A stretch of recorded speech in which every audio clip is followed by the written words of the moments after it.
오늘의 정치권 이슈 살펴보도록 하겠습니다. 현근택 전 민주당 선대위 대변인, 김병민 전 국민의힘 선대본부 대변인 두 분과 함께하겠습니다. 어서 오세요. 네, 안녕하세요. 지난 월요일에 문재인 대통령과 윤석열 당선인이 청와대에서 어렵사리 회동을 했습니다. 그 이후에 많은 것이 좀 바뀌지 않을까라는 기대감을 모았던 것이 사실인데 이제 주말을 지나고 나면 일주일이 돼가는 그런 길목에 서 있습니다. 어떤 변화들이 있었는지 오늘 중심으로 좀 다뤄볼까 하는데 먼저 임기 말 인사를 듣고 다시 충돌하는 양상입니다. 관련 목소리 듣고 오겠습니다. 문재인 정부는 이런 민간 기업에 대해서 인사에 전혀 관여한 바가 없습니다. 두 분께서 회동을 하신 그런 좋은 분위기 속에서 서로 아주 좋은 업무 인수인계를 하기 위해 노력하는 중인데 이렇게 찬물을 끼얹는 이런 브리핑을 하셨으면 그리고 청와대가 사실이 아니라고 이렇게 말씀을 드리면 저는 정중하게 사과해야 한다고 생각합니다. 예, 먼저 대우조선해양 대표 선출 관련된 청와대와 인수위의 갈등 얘기 좀 해보도록 하겠습니다. 계속 이어지고 있습니다. 인수위의 청와대는 모욕적이다라고 얘기를 하면서 공개적인 그 사과까지 요구했는데 거기에 대해서 인수위는 상식선의 문제제기다. 감정적으로 너무 대응하는 거 아니냐라고 맞불을 놨습니다. 그야말로 이 접점이 보이지 않는 상황입니다. 어떻게 보고 계시는지 오늘은 현근택 대변인께 먼저 여쭤보겠습니다. 네, 저는 이해가 잘 안 갑니다. 왜냐하면 대우조선해양이라는 데가 민간 기업이거든요. 지금 이거 어떻게 이제 프레임을 짜고 있냐면 문재인 대통령 동생 대학 동창이다. 네. 마치 뭐 경력도 안 되고 이런 것처럼. 근데 이분이 이 회사에서 36년 근무했어요. 부사장이었거든요. 부사장 2명 중에 1명이 사장 되는 건 어찌 보면 당연한 겁니다. 그리고 민간 기업이기 때문에 지금 뭐 산업은행에서 뭐 핸들링한 것처럼 관리한 것처럼 얘기하지만 산업은행의 최대 주주가 맞지만 그래도 이사회와 이걸 다 주주총회를 거치게 돼 있고요. 예. 이게 아마 경영정상화위원회가 있는데 그 위원장이 임명된 것도 또 박근혜 정부 때 임명된 겁니다. 그래서 마치 이거를 무슨 청와대에서 신경 써서 대통령 동생 동창을 임명한 것처럼 그렇게 이제 브리핑을 했지 않습니까? 그러면 이렇게 말씀드리고 싶어요. 윤석열 후보의 대학 동창이라든지 대학 동문들 서울법대에 나왔으니까 뭐 법원 판사들 많지 않습니까? 지금 캠페인 많은데 앞으로 그럼 청와대라든지 공기업에 아무도 안 갑니까? 마찬가지예요. 그러니까 이분이 어찌 보면 해양대 나왔거든요. 해양이라든지 조선이라든지 그 부분에 나온 분들은 대부분 그 대학 나온 사람들이 굉장히 많습니다. 그렇게 본다 그러면 거기에서 부사장을 했고 36년간 근무했고 또 지금 가장 중요한 거는요. 그 회사 내라든지 노조에서 경영을 잘하는 사람이다. 성과도 좋았다. 그리고 충분히 할 만한 사람이다. 이렇게 평가하고 있거든요. 예. 그래서 아무리 인수위가 지금 뭐 인사 문제에도 관심 갖고 있다 그러지만 이렇게 민간 기업의 어떤 사장 임명까지 본인들의 권한으로 생각하는 것인지 저는 굉장히 우려스럽습니다. 예. 아마 이 금융위원회에서 정권 교체기에 인사에 대한 반대 의견들이 피력했던 내용들을 근거로 삼아서 인수위가 논평을 했던 것이 아닌가 생각이 되는데요. 네. 국민들 지켜보시기에 이제 인사 문제도 그렇고 월요일에 문재인 대통령과 또 윤석열 당선인이 새로이 만나서 좀 조화롭게 정권에 대한 인수인계를 가졌으면 좋겠다 이런 마음가짐 가지시는 분들이 많을 거라 생각합니다. 구태여 갈등을 촉발시킬 법한 언어들을 조금 자제하는 것이 좋을 것 같은데 박수현 소통수석의 이 메시지도 그렇고 또 인수위원회에서 나왔던 메시지도 좀 갈등이 고조될 수 있는 단어들이 섞여 있기 때문에 이런 일들이 이제 며칠 남지 않는 시간입니다. 그 기간 동안 조금 더 인수인계할 수 있는 인수위 과정에 집중하는 것이 온당치 않겠나라는 생각을 갖게 되고요. 예.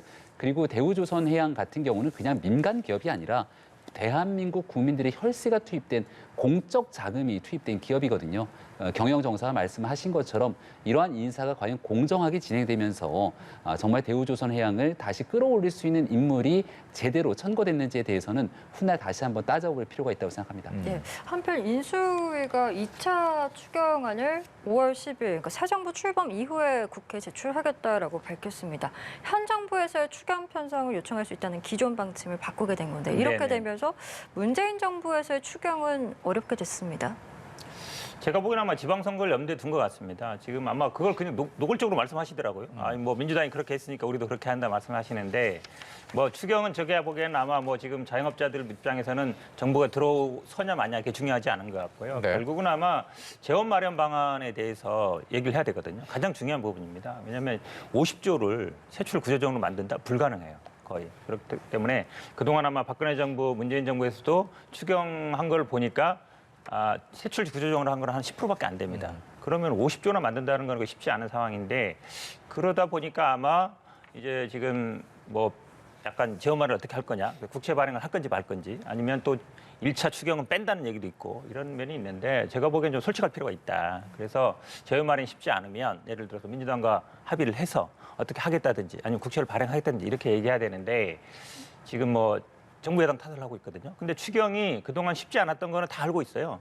민주당이라든지 이재명 후보는 계속 하자 그랬는데 기재부에서 계속 반대했잖아요. 그러다 보니까 규모도 줄이고 그랬거든요. 그걸 모르지 않을 텐데 뭐 한다 그랬다가 너무 쉽게 이거 어찌 보면 이제 뭐 정부 취임한 다음에 하겠다는데 그건 아마 제가 보기에는 아마 이제 지방선거 앞두고 이제 추경을 통해서 이제 돈을 뿌리겠다는 건데 국민들이 보기에는 공약을 파기한 게 아니냐. 말 바꾸게 한 거 아니냐 이렇게 보일 수밖에 없다고 보이고 있습니다. 예, 민주당에서는 50조 추경 얘기하더니 뭐 변죽만 올렸다 이런 비판을 계속하고 있습니다. 어떤 입장이십니까? 추경에 대한 예산 편성권자는 정부, 대한민국 대통령이 그 키를 쥐고 있지 않습니까? 문재인 대통령이 사실상 편성에 대한 의지가 없게 된다면 결국 새 정부가 출범하고 나서 실질적인 예산 편성을 새 정부의 대통령인 윤석열 당선인에게 그 키가 돌아갈 때서야 할 수 있을 겁니다. 다만 문재인 정부에서 보다 적극적인 협조를 해서 소상공인 자영업자가 가지고 있는 어려움을 회복하기 위한 손실 보상에 추경에 대한 예산 편성에 나서게 된다면 5월 10일 당선 이전에도 얼마든지 일이 진행될 수 있을 텐데 여기에 대해서 현재로서는 현 정부에 기대할 수 있는 바가 많지는 않은 것 같습니다. 추경 얘기가 나오게 되면 항상 지금 있는 국민의힘이 반대하는 듯한 목소리를 민주당에서 내는데요. 정확하게 말씀드리면 민주당이 주장하고 있는 국채 발행 등 재정 건전성을 해치는 추경 등에 대한 반대 입장을 피력했던 것이지 집중적으로 소상공인이 겪게 되는 손실을 보상하자라고 하는 측면에서의 추경은 늘 찬성을 해왔습니다. 지금도 현재 민주당에서는 이 현재 있는 재정에 대해서 세출 구조 조정이 불가능할 것처럼 얘기를 하고 있는데 그 키를 이제 새 정부가 쥐게 되는 만큼 어떤 방식으로 세출 구조 조정을 해내면서 또 국민 앞에 필요한 손실 보상의 추경을 만들어내는지는 아마 새 정부 출범 이후 국민들께 보여드릴 수 있는 시간이 곧 다가올 거라고 봅니다. 예, 뭐 표계산 꼼수다, 공약 파기다 이런 비판을 이어오고 있는 민주당을 향한 인수위 측의 답변을 저희가 준비했습니다. 관련 내용 듣고 대담 이어가도록 하겠습니다. 1분 1초가 저희가 급한 국민 여러분들의 고통을 덜어드리기 위해서라도 민주당과의 협조가 잘 이루어지길 바라고요. 민주당에서도 기재부와 원활하게 손실보상에 대한 시기를 앞당길 수 있도록 협의를 진행해 주시리라 믿습니다. 네, 인수위 측에서는 다소 지지부진한 협의 과정 그리고 홍보총리가 추가 편성에 소극적인 점들을 늘어서 좀 그 책임을 정부와 여당에 돌리는 모습을 보이는 상황입니다. 민주당 역시 한시가 급한 지금 추경이 미뤄질 수 있다 이러면서 국민의힘을 비판하고 있는 상황인데 과연 이런 상황에서 추경 규모와 재원 마련에 있어서 여야가 원만하게 논의하고 진행이 이루어질 수 있을 것인가 그에 대한 또 우려의 시각들도 있는 것 같습니다. 네, 추경에 대해서 이 민주당이 과거에 했던 발언들을 곱씹어 보면 속도가 생명이다. 정말 시급한 상황이기 때문에 한시라도 빠르게 추경을 처리를 해서 국민께 돌려드려야 된다는 말씀을 드렸던 기억들이 나게 됩니다. 그리고 지방선거를 앞둔 상태 속에서 돈뿌리기라는 얘기를 하게 되는데 그렇다면 지난 대통령 선거를 바로 목전에 둔 상태에서 300만 원에 대한 재난지원금을 지급했던 부분들은 집권당이 대놓고 대통령 선거 전에 돈을 뿌렸다는 얘기를 스스로 자인하는 거냐 이렇게 되묻지 않을 수 없는 것 아니겠습니까? 네. 그 당시에도 소상공인 자영업자에게 필요한 돈들을 지급했던 것이라면 이 내용은 어느 날 갑자기 나왔던 게 아니라 벌써 지난 여름부터 윤석열 당선인이 후보 시절부터 꾸준하게 얘기해왔던 공약의 실천 과정이라는 것들을 감안한다면 지금 민주당도 소상공인들을 위한 이 추경에 조금 더 적극적인 협조 자세를 취하는 것이 오히려 선거전에서 이 부분을 활용하는 것이 아니라는 것들 진정성을 보이는 자세라고 생각합니다. 그때 기억하시겠지만요. 여야 합의를 한 겁니다. 그럼 국민의힘도 거기에 동의한 거예요. 마찬가지거든요. 그러니까 추경 부분은 당연히 민주당 동의하는 겁니다. 우리 하겠다 그랬거든요. 선거 과정에도 계속 민주당 하겠다 그랬고 국민의힘이나 윤석열 후보 측이 제안하면은 아니 정부하고 합의하고 와라. 정부가 제안하는 거 아니냐. 정부에서 반대해서 못한 거거든요. 지금 상황이 똑같아요. 그렇기 때문에 제가 보기에는 그러니까 지금 인수위 측에서 어떻게 하고 있냐면 지난번에 이제 일본 이 교과서 나왔을 때도 아니 뭐 개별적인 외교 사안에서 얘기 안 한다. 그러니까 그럼 예비비도 마찬가지죠. 청와대 이전도 마찬가지고 권한이 없는 거예요, 법적으로는. 그러니까 본인들이 할 때는 뭐 인수위가 할 수 있는 것처럼 얘기하다가 곤란한 상황이 오면 아유 뭐 지금은 대통령이 아니니까 못합니다 이러고 있는 거거든요. 그러니까 그렇게 하지 마시고 좀 일관성 있게 말씀하시라 이 말씀 드리고 싶습니다. 예, 또 한 가지 인수위와 민주당의 갈등 구도로 비춰지고 있는 것이 임대차 3법입니다. 전월세 상한제와 신고제 그리고 주택계약 갱신 청구권 관련해서 인수위에서는 폐기 혹은 여기에 대한 수정, 축소를 검토해서 개선하겠다라는 입장이 강해 보이고요. 반면에 민주당은 원칙적인 유지의 입장입니다. 이런 상황에서 법무부가 전면 재검토가 필요하다라고 또 인수위에 보고를 했습니다. 이것이 또 어떤 변수로 작용할지도 모르겠고요. 그리고 민주당과 인수위 간에 또 어떤 또 힘겨루기의 양상으로 앞으로 또 전개가 될지 궁금합니다. 김병민 대변인께 여쭤볼까요? 결국은 법 개정에 관련된 사안이니만큼 더불어민주당이 어떤 영향력을 발휘하는지가 매우 중요할 겁니다. 법무부에서도 관련된 법 개정에 대해서 긍정적인 신호를 지금 보이고 있는 상황처럼 정쟁의 관점에서 문제를 바라볼 게 아니라 법 시행된 지 한 2년 가까이 지난 지금 민생의 관점에서 상식의 기준으로 이 문제를 쳐다보면 문제는 그렇게 어렵지 않게 풀릴 거라고 생각합니다. 저도 이 임대차 3법이 시행되고 난 다음에 얼마 전 계약갱신 청구권을 행사해서 집에 대한 전세 계약을 2년을 연장했습니다. 5%를 올리게 됐는데 5%를 올리게 된 금액과 현재 새로 신규로 들어오게 되는 주변에 있는 전세 금액을 비교해 보면은 억 단위가 넘는 차이가 나게 됩니다. 예. 그럼 그것으로 이제 계약갱신 청구권 행사했으니까 행복하냐라고 한다면 벌써 계약갱신 청구권을 행사하고 난 뒤 몇 개월이 지나서 또다시 1년이 지나게 되면 새롭게 전세 계약을 맺어야 될 텐데 그때는 지금 있는 가격과는 비교할 수 없을 정도로 높은 금액으로 전세를 찾아야 되기 때문에 사실상 그러지 못하는 경우들이 훨씬 더 많이 존재할 수밖에 없겠죠. 이렇게 예측 불가능한 상태, 그리고 두 번째로 어느 정도 상대적인 상태 속에서 불균형을 더 심화시킨 이 법의 부정적인 문제들이 도처에 드러나고 있는 상황이라면 더불어민주당이 법을 처음에 만들었던 취지가 왜곡되고 있다는 것을 누구보다 잘 알 거라고 생각하거든요. 오직 민생과 상식의 관점에서 정치적인 이유는 좀 뒤로 물리고 잘못된 게 있다면 수정할 수 있는 자세들을 민주당이 넉넉하게 가졌으면 좋겠다는 생각입니다. 예.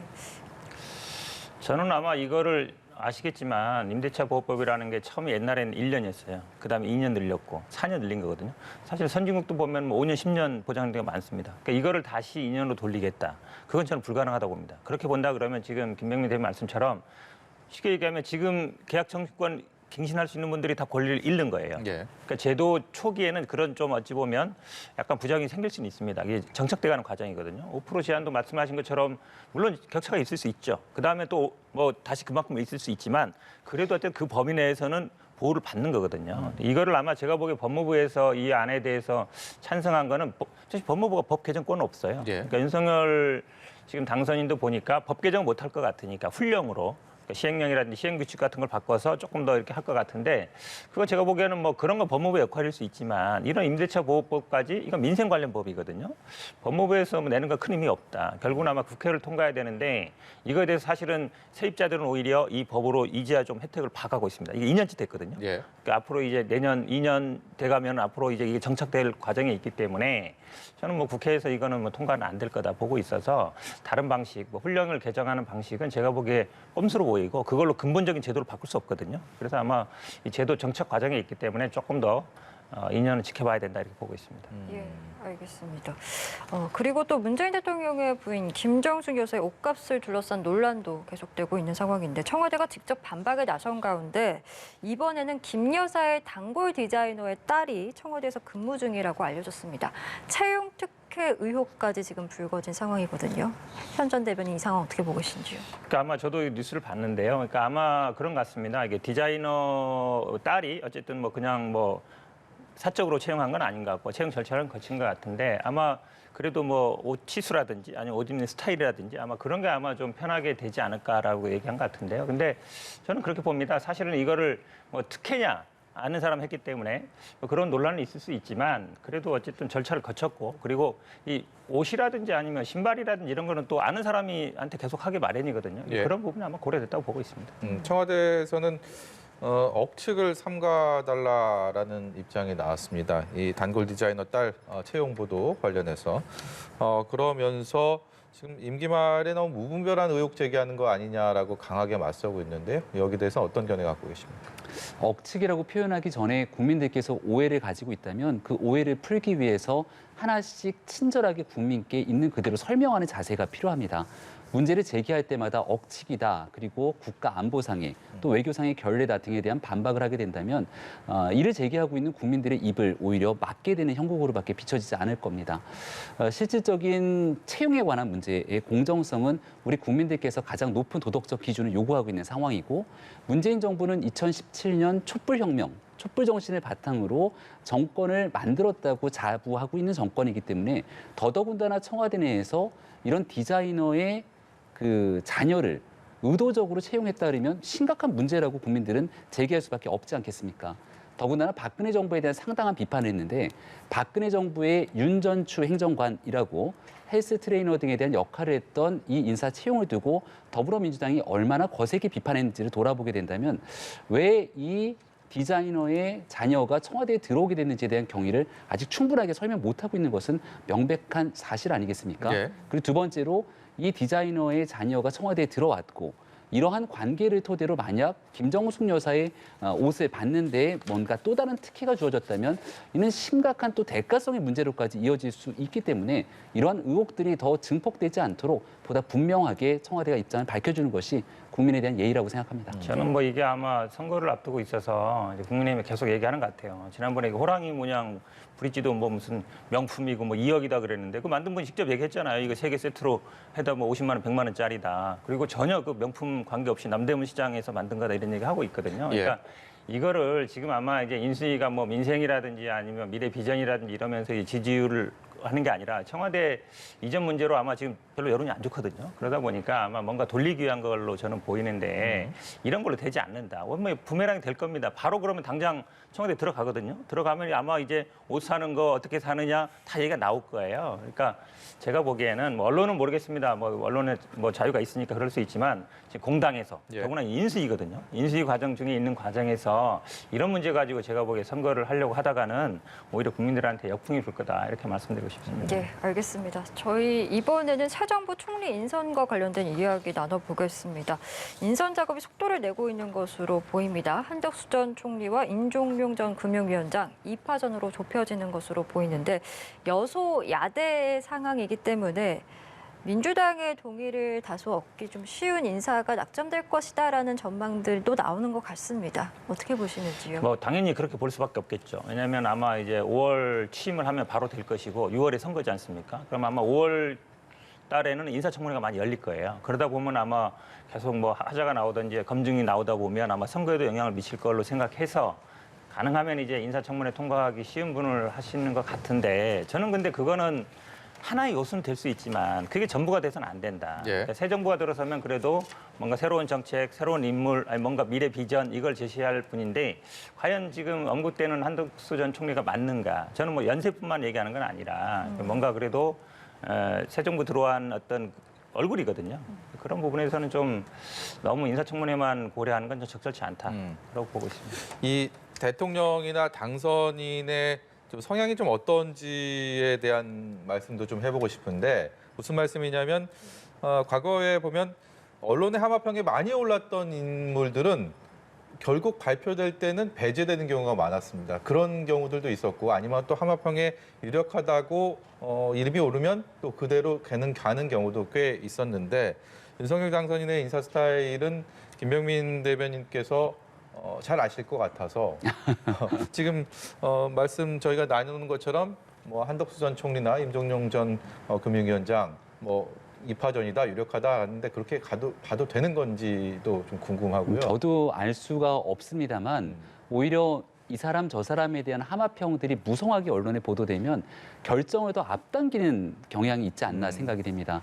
초창기에도 많은 사람들의 이름이 오르내리니까 이른 시일 내에 발표하겠다라고 당선인실에서 언급하고 얘기를 꺼냈고 아마 오늘 날짜 혹은 일요일 날짜로 얘기가 나왔는데 오늘 금요일보다는 일요일에 발표되는 것이 월요일에 있는 조간 보도부터 쭉 이어질 수 있기 때문에 일요일에 최종적인 발표가 이루어지지 않을까 생각을 하고 있습니다. 지금도 압축되는 상황들 속에서 결국은 사람의 인물군이 좁혀지게 되는데요. 이렇게 언론을 통한 하마평들이 나오게 되는 것 또한 결국은 세평이라든지 국민의 여론을 통해서 검증이 되는 하나의 방향일 수도 있습니다. 예. 근데 그게 무분별하게 가게 되면은 오히려 혼선이 더 나타날 수 있기 때문에 다양한 목소리들로 검증하는 것보다 혼선에 대한 것들을 방지하는 것들을 조금 더 선호하는 것은 아닌가 이런 생각이 들기도 하거든요. 예. 지금 나오고 있는 것처럼 결국 한덕수 전 총리가 유력하게 제기되는 것 아니냐 목소리가 들리는데 조금 전에는 다소 올드한 인물처럼 묘사를 하셨지만 경제에 관한 전문가기도 하고 통상에 관한 전문가 그리고 시대 변화에 맞춰서 이 기후 변화를 이끌어낼 수 있는 과거에 굉장히 다양한 경험을 갖고 있는 인사이기도 합니다. 이런 측면에서 바라봤을 때 국민들께 뭔가 정치적인 메시지보다는 실질적인 일의 실력으로 검증할 수 있는 인사들을 선호하면서 국민 앞에 내어놓기 위한 노력들을 하고 있는 게 아닌가 싶고요. 근데 저도 보도되는 내용을 통해서 보니까 아직 만난 적이 없다고 하니 이번 주말 동안이 인수위 당선인실이 매우 바쁘게 돌아가지 않을까 싶습니다. 총리 인선은 과연 어떻게 결론이 나고 그 이후에 또 여야 관계는 어떻게 형성될지 그야말로 관심이 쏠립니다. 이번에 지방선거 얘기 좀 해보도록 하겠습니다.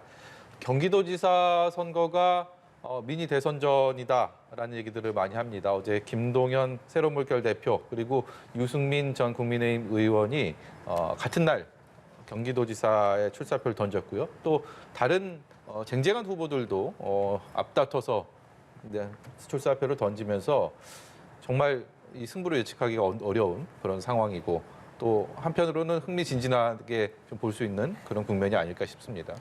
아마 이번 지방선거에서 가장 뜨거운 데가 아마 경기도가 될 것입니다. 경기도가 아마 이긴 데가 아마 승패를 가름질 것 같아요. 지금 민주당 내에도 주자들이 많고 국민의힘도 아마 제가 보기에 주자들이 많을 것 같은데요. 그러니까 다 아마 해볼 만하다라고 생각하겠죠. 그러니까 민주당 입장에서는 당연히 저희 당 입장에서는 일단은 뭐 대선 때 이겼고 그다음에 전직이 어쨌든 이재명 후보가 있었기 때문에 그리고 뭐 시도의원이라든지 아니면 국회의원들도 많이 있기 때문에 해볼 만하다고 생각하고 또 그렇다 보니까 어쨌든 후보도 조금 더 많은 것 같고요. 예. 국민의힘보다 이제 지금 뭐 당내에서 가장 지금 논란이 되는 부분은 아마 이제 경선 룰을 어떻게 할 거냐. 예. 그러니까 김동연 후보 같은 경우에는 본인이 이제 그동안 당내 활동을 안 해왔기 때문에 뭐 여론조사 100%라든지 이걸 요구하고 있는데 안민석 의원이라든지 뭐 조정식 의원이라든지 염태영 전 시장 같은 경우에는 안 된다. 어쨌든 이 룰이 있는데 룰대로 해야 되는 거 아니냐. 근데 우리 당이 어떻게 돼 있냐면 원칙은 경선을 그렇게 하게 돼 있는데 또 예의적으로 바꿀 수 있는 경우가 있거든요. 이러다 보니까 논란이 되는 것 같은데 이 부분은 아마 제가 보기에 뭐 전략적 판단을 할 것 같습니다. 당에서. 왜냐하면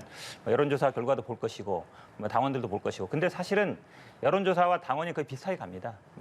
모 집단이 많아지면 그렇게 가거든요. 그러니까 제가 보기에는 뭐 서로 논란이 될 수 있지만 이거는 아마 당에서 뭐 판단을 할 것 같고요. 지금 만약에 뭐 지금 뭐 유승민, 김동연 이렇게 한다 그러면 또 경제 전문가들끼리가 될 것 같고요. 아마 경기지사를 승리하는 분이 또 차기 어찌 보면 이번 지방선거가요. 4년 임기 끝나면 그 다음에 대선까지 시간이 조금 있습니다. 예. 그렇기 때문에 아마 이 도지사에 당선되는 분은 아마 차기 출마를 염두에 둘 것 같아서 아마 뜨거운 선거가 될 것 같습니다. 예, 어떻게 전망하십니까? 네, 말씀하시고 분석하신 게 거의 뭐 정확하다 생각이 들고요.